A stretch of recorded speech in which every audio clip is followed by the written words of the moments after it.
merci beaucoup à l'écran di suñu sponsor mi ñuy gunge ci matinal bi jamono ji ci xëdd bi ak ndogu bi rawatina Alaaji Malick moom sopp na ko lool voilà Alaaji Malick bi yoon lan nga def du ca rek meew bi yoon ban recette la ndax fan yi moom ci yow laay jàngee recette yi ci xëdd bi. ci recette yi. yow laay jàngee recette yi ci xëdd bi njóor di xam naa ko kay. voilà moom laa boole ak meew bi defaale ci soow. moom day sekk ci sa biir bi moom. moo tax fi maa ngi ne soo ko defee yow munoo tay munoo dëbb munoo. bàyyi sos ay waay bàyyi sos. bàyyi di ma sosal. yow monsieur Fall bu la déggee. bàyyi di ma sosal. laaj ko dafa leen jot ni du la ko yow kii cordon bleu la. non dama ne nan la xamul dëgg ah. dama ne ñoom ñu dañuy toog ñoom ban Chérif man baal naa ko de toute façon fayu la bëgg nii waaye suñu contentieux dinañ ko lijjantee waaw dafa mel ni dafa am lu ko metti. daa am lu ko metti li ñuy wax nii nag am na ku mu neex loolu muy Cissé bi toog sa wet Abdoulaye Cissé maa ngi lay nuyu di la ziar waaw ay ceeb ak yooyu njor ni moom sopp na ko loolu moom. tey moom damaa karmat. da ngaa karmat sama jànjabaat tey moom. Abdoulaye Cissé moom loolu yitteel na ko moom. baax a baax non mais décalage horaire bi la quoi. massa amul yeete xëdd. ñëw démb. morta la ne la foog nga xëy si xam nga loolu tamit mort. bon loolu on le dit en passant quand même. mënoon naa noppalu tuuti. li dëgg mais massa coono vraiment ak voilà merci ci couverture second tour présidentiel bi Abdoulaye Cissé moo fa nekkoon voilà ñibbisi na ci jàmm Abdoulaye Cissé di la ziar di la dalal jàmm. jërëjëf Adja indi naa sérité boo xam ne nag moom dama xamul nu ma koy waxee waaye daal xam nga dafa tombé woon nag def nañu campagne waaye amoon na festival du livre aussi. très intéressant festival du livre mais bon. liñ ci waxoon rek.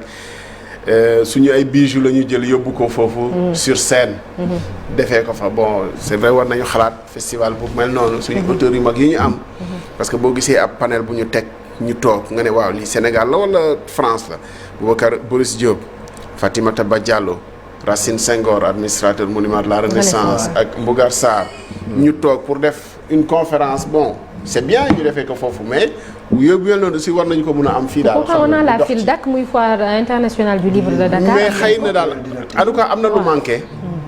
ci nga xam ne lañ koy defee c'est vrai bu ñu ko defee aussi nit ñi. public bi. war nañuy fexe di dem. ànd ak xale yi ça va rejoindre li ñu war a waxtaanee ci kanam. parce que xale yi aussi noonu lañ leen di xiiree ci loo xam ne xam-xam la ay idée la. idées yu lumineuses plutôt que bon.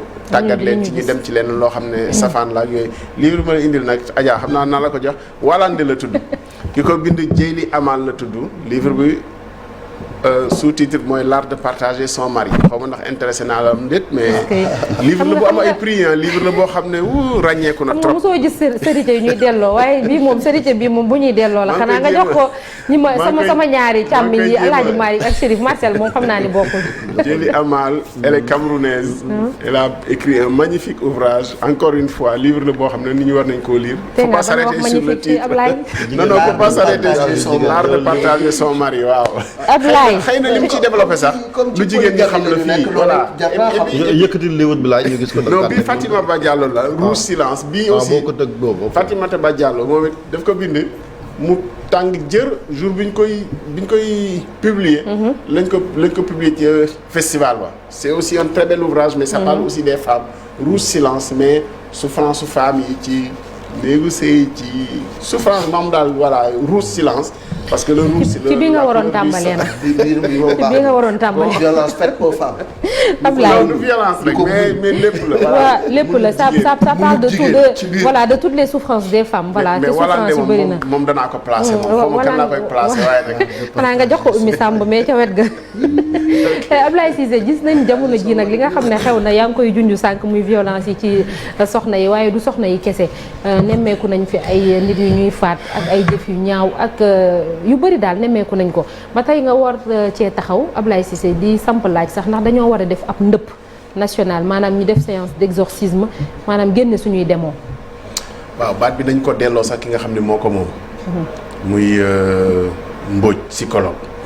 parce que ba mu ko waxee léegi def naa ni jege na ñaar fukki at xëy na aussi moment ba mu ko waxee xam nga rek intellectuel souvent dañuy nekk en avance aussi ci ay concepts yu ñuy développer ak yooyu. mais yu mel nii moo taxoon mu waxoon ko ba ci sëñ Cheikh Ahmed Tidiane Sy mooy bi muy wax nañu sang réew mi. buñ ko sangeewul. buñ ko sangul dinañu sangoo deret wala lu mel noonu. gis nga wax yi fi kilifa yi wax. boo jëlee waxi maam Abdou. boo jëlee waxi Cheikh Abdoul Ahad Mbacké. wax yi nga xam ne daan nañ ko waxtaanee nit ñi da ngay yaakaar ni waxi tey la. wallaay ndeysaan. amul wax boo ciy génnee nga ne wax non lii ci jamono la woon c'est dépassé. wax boo ci jël rek dafa mel ni waxi tey la. donc on a raté quelque chose ci jamono bi nga xam ne ñoom ñu ngi gis lu ñu gisul ñun te doxuñu ci woon. kaddu maam Abdou bi nga xam ne ñu ngi tëral Lamine Gueye war koo jébbal borom mi kaddu yooyu ba léegi nit ñi ñu ngi koy partagé. bi mu leen di wax ni nguur kenn du ko xeexee nit. loolu dafa mel ni tey mooy caractéristique gu nguur bu mu mën di doon yi fi jaar yépp nag. wallaay sans distinction. am noonoo nit noonoo ak nit ci nguur di ko xeex ba dugal réew mi ci xeex bi réew mi divisé entre ñii ak ñii yéen a ngi fàttaliku baatu déséquisation maanaam lu tax ci Idrissa Seck Abdoulaye Wade ne la fi jóge moom Macky Sall mii dal na ko nit sañatul woon a taxaw ne moom laa àndal wala boog boo waxee ne moom nga àndal na nga xam ni lay xaar moom it doxee na loolu donc xëy na ñun xam nañu li baax xam nañu li baaxul mais xëy na nit ñi ñoo ci seen tayeef ñooy dox ci li leen neex ci seen loo xam ne seen njariñu bopp kese la xëy na loolu moo ñu tardeel incident yi nga xam ne nii moo xew fan yii évidemment foog ñu taxaw ci boo jëlee sax incident yoo xam ne nit def ko ci coobareem maanaam ci tayeefam loo xam ne moo tay jël lu mel ni ki accident mais day dellu siwaat ci sago xam nga doo ne nit ki moo tay def accident mais sago dafa baax ci nit sago mooy nga xam ne lii mën na maa yóbbul musiba nga moytu ko xëy na doo jël soto tay ne non damaa bëgg a rey nit mooy li ñuy wax diggante homicide volontaire ak involontaire am na homicide yoo xam ne boo ko defee waaw jëloo paaka ne damay rey nit waaye am na ci condition yooyu nekk tàggoo nga ak sa sago jël nga lu lay tàggaleeg sa sago ndax chauffeur bu ñu demee ba fekk ci otoom sàngara nga xam ni kooku sagoom waroon na koo may mu xam ni lii àndul ak dawal oto yooyu mooy indi ñu dugg ci yenn musiba yoo xamante nii xëy na ñàkk a tàggat nit ñi du mës a ñàkk nag mais ci ni muy amee ak fréquence bi muy amee ak société bi ni mu melee ni lu désarmé pour faire face loolu mooy problème ci réew mi c'est-à-dire comme pourquoi on est désarmé pour faire face à certaines situations te da ngay xool ni amuñu dara lu ñu mettre en œuvre par exemple pour détecter yenn yi fàttalikul bi fii incident bi docteur boobu docteur Falla Paye voilà rayoon ba ay doomam ay boppam li manqué woon mooy ñu découvrir nii ndikate ci sëy ba dara lu neex nekku ci woon mu am ay faisceau ci ni mbokk yi kat am nañu ci war mënoon a yëg mais kenn doxu ci lu dul bàyyi leen ñu wéet ci seen sëy alors que loolu am na ay services sociaux yoo xamante ni war nañ ko mën a détecter xool ko xaru yi fan yii sa fan yi damay déglu émission sur RFM le soir parce que maa ngi doon dawal maa ngi nekkoon suma oto émission bi dafa xaw a yàqu parce que dafa am ko woote ci émission jooyu xol la woon je crois Amin Ndaw ay émission confidence la ak yooyu waa ji woote oustaz Mamor Mbacke sax moo waroon a reprendre waa ji woote wax naqaram ne moom àdduna bi gisatul lu tax mu war fee nekk parce que li mu am li ko gën a jege ñoo ko dóor marto jël alalam jël soxnaam ak leneen ak leneen moom dafay xaru ji mais bi mu waxee damay xaru ji mais ñi woote ñëpp ñu ngi naan waa non yéen du ngeen lijjanti kii fu mu nekk dugg fii génn fii du ngeen woo police lu nekk ñu wax ko Mamor Mbacke moo nekk di ci waaraat di waar waa ji sax naan waa ji na woote waat mais doo xam xamuñu sax ndax ci xaru yi am ci à la suite moom la am déet gis nga société bi c'est-à-dire foofu la ñu wéetaay boobu xam nga fii dañu daan joxoñ ñun société occidentale naan individualisme bi ñu nekkee tey est-ce que xalaat nga loo làmbe xam nga ñun ñii suñu génération ñëpp xam nañ loo làmbe ku fi jaar joxe dërëm waaw xam nga léegi ku fi jaar joxe 10 000 francs lay war a doon sax mais fii kat nga fi mën a loo làmbee te ci koñ yi est-ce que nit ñi xamante nañu xam boo xam ne sax da nga ñëw taxaw shérif nii boo xam ne waaye booy damaa yàkkamti waaye bàyyi ma avance Malick moom xam naa day wiiri sax tu vois foofu lañ toll alors que amoon nañu loo xam ne ñun c'était le ciment de notre société. mais tey mais ci biir quartier yi même quartier populaire yi nit ñi xamante wu ñu am parce que nekk sa néeg ngay am. demoon nañ fàttali xoolal par exemple élection locale yi. élection locale yi am na fi marchand ambulant yu ñu dalaloon mu wax ni moom dafa bëgg ñu voter Dakar Plateau parce que moom nee na il passe plus temps bi muy passé Petersen moo ëpp fuuf la muy passé ci néeg ba mu loué à Grand Dakar nee na Grand Dakar maire ba xamu ko xamul maire ba xamul chef de quartier ba xamul kenn waaye nag Dakar Plateau moom dara ëmp ko fa. fa lay liggéey. voilà fa lay liggéeyee mais loolu li ko indi mooy lien social boobu dafa dissoudre tey bu njëkk mbedd mi da daan yar tey mbedd mi day sànq mbedd mi da daan yar bu baax man maa ngi fàttaliku benn bés la ñu jéem a mës a muqi yàgg na benn bés suñ benn cousin bu jógoon fii Dakar ñëw Mbour yi ñu jaay ay boy town affaire yooyu quoi nandoo leen xam nga. ngeen gis ko rek mu ñëw yóbbu ñu quoi ne ñu dañuy jëndi. am nay bant yooyu doon kii xaw a kii mant bi quoi. nee na yooyu la ñuy jënd ñu ko kilo yàgg na mais dañuy muqi nii di dem rek mu nekk ci di xëcc mais benn grand jóge fële mais. benn mbéj rek la jot a mbéj. mais ñu tasaara moom dafa réer. parce que moom xamul woon Mbour mais ñun bi ñu ñëwee ñu ne ñu ana ñun sañ ñëw na wax sax lu tax Badu ñëwagul Badu maa ngi koy nuyu ñëw di ñu jaay affaire di ñu dugal ci mais xam nga loolu société day yar. oui bien sûr.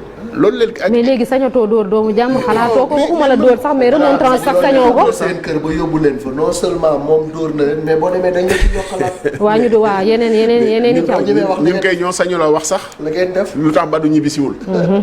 waaw parce que ñun li ñu préoccupé mooy nañ ko gis rek te nañu déggoo ci kàddu bu ñu wax lu tax mu réer lu tax ñibbisiwul ak ñun mais gis nga loolu la ñu raté te ni ñu ko doon xarabee ci société occidentale tey dem ba mu dab ñu ñun moo tax ñu war a taxaw xolaat suñu bopp quand même te société occidentale bi ñoom su fa amee justement ñoom accompagner nañ ko par des mécanismes yoo xam ne ni ay services sociaux la parfois le principe de précaution day tax ñu jiitu incident ba xëy na def lu ëpp mais attention def mu ëpp ci prévenir moo gën ngay xaar ba mu dal nga naan non su ma yëgoon moom ku ne daf ko war a mooy te loolu foofu lañ toll ci réew mi malheureusement mais ndëpp boobu noonu ngay wax Abdoulaye Cissé ça doit commencer par quoi yaa ngi wax ci ay services ak wala ay mécanismes yoo xamante ni dañuy gàttandu li war a am tubaab yi am na ay services yoo xamante ni teg nañ ko am nañ ay spécialités yoo xam ne am nañu ko di jàngat askan wi ak ni muy doxee ba yenn yu ni mel yu ñu nemmeeku ci société bi mu bañ am ëllëg. lépp defaraat jikko yi la mais defaraat jikko yi du taxawal institution. def leen xam nga lan la tàmbale aussi. ni ñuy régler problème yi ñun maslaxa. vraiment parfois aussi ñi nga xam ne ñooy jéem maslaxa bi sax ñooy tooñ société bi wax dëgg c'est vrai ñaan njekk baax na mais am na loo xam ne dadul tooñ ci ñi nga xam ne rek ñoom ñoo ko séq am na loo xam ne soo ko defee société bi nga tooñ. donc egg ci baalonte ak wala man maay kilifa diw dox naa ci bon ku nekk dañ lay bàyyi rek ak sa cër ak li nga moom mais xëy na am na loo xam ne su xewee te muy tooñ bu tegu ci kaw société parce que incidence bi muy am impact psychologique bi muy am ci nit ñi te loolu nañ ko jaaral ni ñu ko war a jaaralee rek te mu bañ a doon waxtaani biir néeg mais bu fekkee ni fii jàpp nañ ni lu waay def am na kilifa goo xam ne mën na la cee ñaan njekk te doo sañ a bañ est-ce que dinañ régler problème yi parce que loolu finalement amul sens en fait ñaan njekk ci yenn yi souvent sax ñi koy def dañu ko dul natt ci seen bopp parce que nit am na loo xam ne boo ko nattee ci sa bopp mu dal la doo xalaat ki nga xam ne nii moom la dal nga naan ko massa wala muñal wala bàyyi lu mu sedd ñàkk natt ko ci sa bopp la rek mais am na loo xam ne soo ko nattee ci sa bopp buñ la ko tegee xëy na boo ñàkkee nit jaarale ko yoon lu tax mu dellu si mais xëy na li nga ciy jublu yow ci sa bopp des fois nit pour mu def dëyam pour mu wàccoo ak dëj bi nga xam ne nii am na ko. naqaram daal léeg-léeg faw mu jàkkaarloo ak ki nga xam ne moo rey mbokkam même bu histoire bi di metti mu wax ko lu tax gis nga nekk ci kumpa mën na laa rey sax yow. absolument ñu rey sa nit ba pare nga yow nga nekk ci kumpa. xëy na c'est violent ci bu la koy nettaliwaat bu dee ci tribunal la wala feneen mais c'est important pour faire le deuil mais loolu fii mënu fee am incident yi ñuy pointé mën nañ ci pointé yenn ñaari xale yi. c'est que vidéo bi mënoon naa wax ni c'est difficile pour seetaan ko jusqu'au bout. effectivement. mais soo koy seetaan pour dem jusqu'au bout du seetaanu kumpa. seetaanu mais à quel moment lay arrêté wala à quel moment lay jël conscience ci ni. li muy def ni c'est dangereux. mais et puis coup bu ci nekk coup rey nit. point bi mu koy da ngay jéem a dugg ci xelu xale bi. ci ne mais est-ce que daf ko bëgg a rey wala daf ko bëgg a yar comme moom ni mu ko waxee. te bu vidéo bi di jeex sax booy bi wàccagul woon. ci moromam mu ngi woon ak moom léegi di ko dóor. même bi ñu ko dugalee si groupe bi c'est la question que je me suis posée. Est-ce qu'il l'a pas tué? non coup yi on n'est pas allé jusqu'au xam nga Malick am na noo xam ne mën nga ko pesee nit. ñu ne nga ko bëgg a mettil. am na noo xam ne mën nga ko kaataa nit ñoo xam ne doo ko lor. mais coup yi mu doon joxe. ci bopp bu ci nekk coup yéene la. dëgg la kay. ci temp ak conc ci bopp ak xel mais coup yooyu parce que tu te mets à la place de la victime tu te mets pas à la place du gars qui donne les coups gëw ma ni am na Sénégal koo xam ne dafa toog naan très bien. encore non du tout. et puis xale bi mënul fayu il est là tëdd mënul dara keneen ki di ko filmer loolu moo gën a sadique. ba pare mu ngi koy naan ko baal. baal ko waay xale bi nee na la baal. mais baal ko ba pare nga continuer di filmer. non xale bi ci boppam mu ngi ñaan. non ki naan baal ko sax moo ko ootal. waaw moom ci boppam ootal ba teg ko ci loxo waay. kooku moom. xam nga. le troisième adolescent. xam nga kooku atteem ci wàllu yoon da ngay gis ni ci mujjanteel gi mu ngi ko naan non lii du ma ko seetaan loolu rek mën na ko rawale moom. non lii du ma ko seetaan loolu rek mën na ko rawale mais. est-ce que du sax moo ko mujj mais li problème bi mooy. mon Dieu. mooy li ñu doon wax sànq entre volontaire ak pas volontaire. soo ootalee nit pour lor ko. boo moytul loolu moom kumpa amatu ci. préméditation bi day taxaw. voilà préméditation bi day taxaw leneen ak leneen mën la cee fekk. mais lu tax ñu yegg si lii ci société bi. voilà. parce que école la ñu lii dafa dépasser cadre école en fait. C'est ça, voilà ça se passe dans une école ça se passe entre deux écoliers mais problème société bi la bu ñu ko tënk rek bu ñu ko tënkee ci école rek tooñ école. c'est en dehors de l'école. voilà bu ñu ko tënkee ci école bi moom laa doon wax ma ne l'école n'est que la société en miniature. exactement moo tax la yaa ngi doon wax ay services sociaux. cas yu mel ni aussi maanaam traitement bi da ciy am solo ñu bañ koo sarxo topp émotion bi tëj gone yi alors que. tënk ko ci volet judiciaire. voilà alors que sur le plan social psychosocial am na liggéey bu nu war a def si muy kii def lu ni mel ak victime bi. ak ka ko fekk. non xam nga réalité sax mooy xale yi à un certain âge dañ leen di génnee ci cadre wala dañ leen génnee sax ci pénal bi. am na loo xam ne xale. responsable pénalement voilà loolu boo ko waxee ba pare mooy delloo sa responsabilité société ak parents. éducation de base. mais gis nga kër gu ne am na ñoo xam ne def nañu lu ne pour réussir la meilleure éducation ci seen doom mais am na loo xam ne raté nañu ko ci kenn ci kër gi c'est-à-dire mu sànku ba jaaxal leen te pourtant amul fu ñu lajjee amul fu ñu jàppee ni lajjee nañu fa mais da ngay jàpp ne am na foo xam ne lajjee nañu fa effectivement parce que éducation du rek mettre nit dans les meilleures conditions matérielles encadrer ko lu xale bëgg am ko ak yeneen. éducation dafa romb loolu. dafa dem ba ci bàyyil société bi wàllam léeg-léeg sax di ëffal xale bi ak société pour mu mën a comporter wu en société am na ñoo xam ne mosuñu jànkonte confronté à la société ci seen dund ba ni ñuy nekkee seen muskalafu bopp. carcan la ñu évoluer ba. voilà yaakaar ni nag loolu mooy éducation non loolu du éducation loolu encadrement familial la c'est très important parce que mooy base mais lii éducation mais xale bu fekkee ni ci kër gi lañ koy defaree te muy passer 60 à 80% de son temps ci biti nga xam ni biti bi am na ci wàll. mais biti bi aussi wàll bi mu am ci moom bu fekkee ni li muy rejeter ci xale bi musiba rek la mais problème day daal di dikk. malheureusement. bu fekkee ni tey li nga xam ne nii soo ubbee internet bi amul dara loo xam ne mën na la koo jàngal ci jikko bu baax. boo ubbee rajo yi liy gën a fës mooy safaanu lu baax. li ñuy gën a waxtaanee mooy safaanu lu baax